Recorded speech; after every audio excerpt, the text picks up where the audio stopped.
हमारी सभी YouTube family को बहुत बहुत जय जय श्री सीताराम।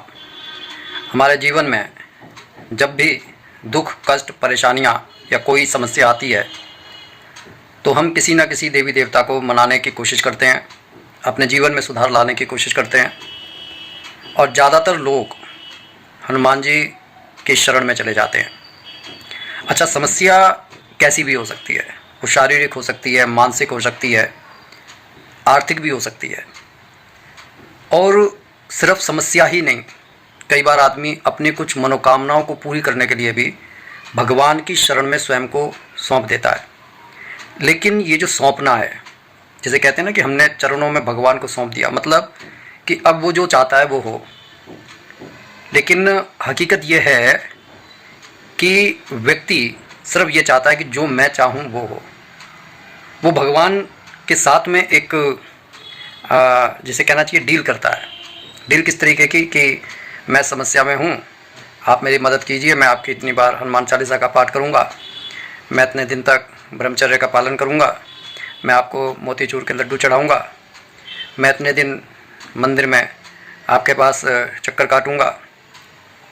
तो कहने का देखिए सीधा सा अर्थ है कि आप चाहे मन से करें, चाहे बेमन से करें, चाहे स्वार्थ से करें, चाहे निस्वार्थ भाव से करें, पूजा परिपूर्ण होती है। इसके लिए एक प्रेमानंद जी महाराज जी एक किस्सा सुनाते हैं।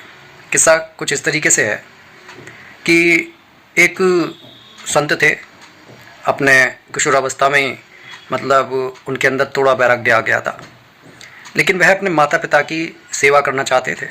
सेवा करने के लिए भी धन की आवश्यकता होती है, क्योंकि मैंने बार बार कई वीडियोज़ में कहा है कि देखिए ये संसार जो चल रहा है वो अर्थ से चल रहा है। अर्थ का मतलब है धन, द्रव्य। अब खाने की आवश्यकता है, पूजा करने की आवश्यकता है, कुछ पहनने की आवश्यकता है, कहीं कुछ चीज़ खरीदने की आवश्यकता है, कहीं रहने की आवश्यकता है। आज के जीवन में तो इतना कुछ है कि भाई आपका घर खुद का घर नहीं होता, वहाँ पर हाउस टैक्स भरना पड़ता है, जो इनकम कमाते हैं उसमें इनकम टैक्स भरना पड़ता है। तो कहने का ये अर्थ है कि बिना द्रव्य के आप सर्वाइव नहीं कर सकते। तो ऐसे ही उनके मन में एक बात आई कि भाई मैं अपने माता पिता की सेवा करूं तो उसके लिए द्रव्य की आवश्यकता है। तो उन्होंने गायत्री माँ के 24 पुरस्चरण करे, लेकिन जब उन्हें कोई लाभ नहीं मिला तो फिर उन्होंने जो है आगे पुरस्चरण करने बंद कर दिए। लेकिन मन में उनके कोई संशय नहीं था, न शास्त्रों के प्रति न भगवान के प्रति। उन्होंने ये सोचा कि शायद मेरे प्रारब्ध में ये है ही नहीं। अब समय बीतता रहा और उनके माता पिता भी नहीं रहे, वो अपनी दैनिक पूजा पाठ में लगे रहे। उसके बाद उनके मन में विचार आया कि भाई अब मैं धन का करूँगा क्या, और उन्होंने अपना धन संपत्ति छोड़कर पूर्ण वैराग्य धारण कर लिया। जिस दिन उन्होंने ऐसा किया उसी दिन गायत्री माता ने उनको दर्शन दे दिए। अब उन्होंने कहा, वत्स जो तुम्हारी इच्छा हो वो मांगो। तब उन संत ने कहा कि माता, अब तो मेरे माता पिता भी नहीं रहे, कोई इच्छा भी शेष नहीं रही, लेकिन मैं ये जानना चाहता हूँ कि आपने उस समय जब मैंने आपकी इतना ध्यान पूजा पाठ किया तब तो आपने दर्शन दिए नहीं, और अब जब मैंने आपको याद भी नहीं किया आप प्रकट हो गई। तब उन्होंने बतलाया कि पुत्र, तुम्हारे पर 25 ब्रह्मत्याओं के पाप लग रहे थे, तुमने 24 पुरस्चरण करके उनका प्रायश्चित कर लिया था। लेकिन जब तुमने दान किया तो उस दान की महिमा अपार होती है, क्योंकि वह दान किसी स्वार्थवश कुछ पाने के लिए नहीं किया गया था। तो तुम सारे मतलब पाप से मुक्त हो गए हो और फिर तो मेरे को आना ही था। तब उन्होंने कहा कि भाई अब मुझे कुछ चाहिए नहीं, बस जैसा आप चाहें मेरे लिए ठीक समझे वैसा आप करें। इस कहानी को सुनाने का अर्थ ये है कि आपकी की गई पूजा पाठ व्यर्थ नहीं जाती।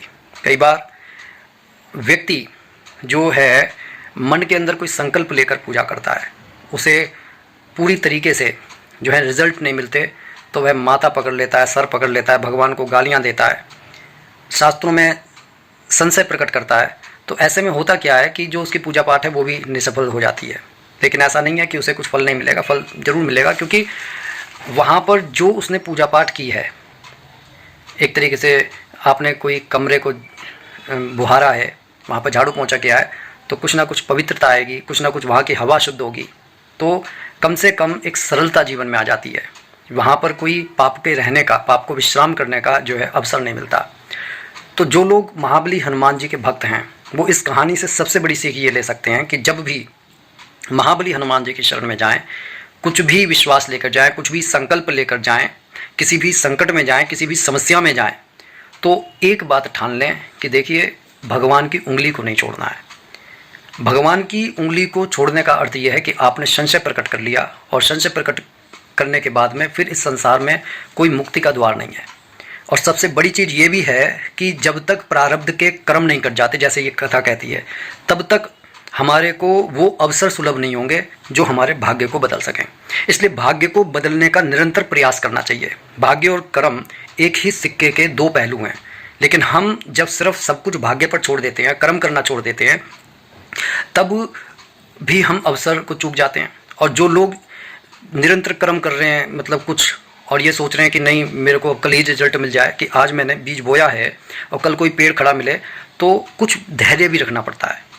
और फिर इस धैर्य से और कर्म से मिलकर ही हमारा भाग्य का निर्धारण होता है। प्रारब्ध के पाप कटते चले जाते हैं।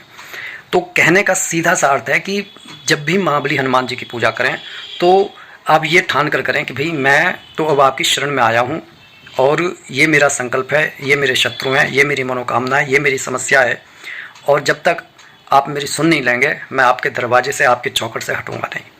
आप देखिएगा आपके जीवन में चमत्कार होगा, आपकी नकारात्मक ऊर्जाएं खत्म होंगी, क्योंकि सबसे पहले सुधार हमारे अंदर से होता है। लेकिन हम जो दुनियावी लोग हैं वह ये सोचते हैं कि बाहर कोई चमत्कार होगा उसको तो नमस्कार करेंगे, लेकिन अंदर झांकने का प्रयास नहीं करते जहाँ पर भगवान जो है स्वयं निवास करते हैं। जो एक संत ने कहा है कि दिल का हुजरा साफ कर जाना के आने के लिए, क्योंकि उस भगवान के रहने का पवित्र स्थान आपका हृदय है, इसलिए उसे कभी गंदा मत कीजिए। भगवान पर आप जब पूरी तरीके से विश्वास और समर्पण हो जाएंगे, समर्पित हो जाएंगे, उस दिन देखिएगा चमत्कार घटित हो गए। इसलिए कभी ये मत मानिए कि किसी ने मेरे से ये कह दिया कि भाई अरे पूजा पाठ से कुछ नहीं होता, मंदिर के घंटा बजाने से कुछ नहीं होता। ठीक है, बिल्कुल नहीं होता, क्योंकि सबसे पहले आपको अपने विचारों पर कंट्रोल करना होगा कि दूसरे की बातों से ट्रिगर होकर आप खुश हो जाते हो, दूसरे की बातों से ट्रिगर होकर आप उदास हो जाते हो। इसका मतलब आपका रिमोट कंट्रोल दूसरों के हाथ में है। कभी अपने खुशी का रिमोट कंट्रोल दूसरों को मत दीजिए, अपने खुशी का रिमोट कंट्रोल उस परम शक्ति को बनाइए। फिर देखिए जीवन में कभी उदासी का सामना नहीं करना पड़ेगा। और फिर जब एक बार काम बनने शुरू होंगे ना, जो आपने आज कर्म किए हैं, जो आपने आज खेती की है, समय आने पर जब वो भक्ति की खेती लहलाएगी, आपका कोई काम रुकेगा नहीं, ये निश्चित है। इसी के साथ मैं अपनी वाणी को विराम दे रहा हूँ। बोलिए जय जय श्री सीताराम।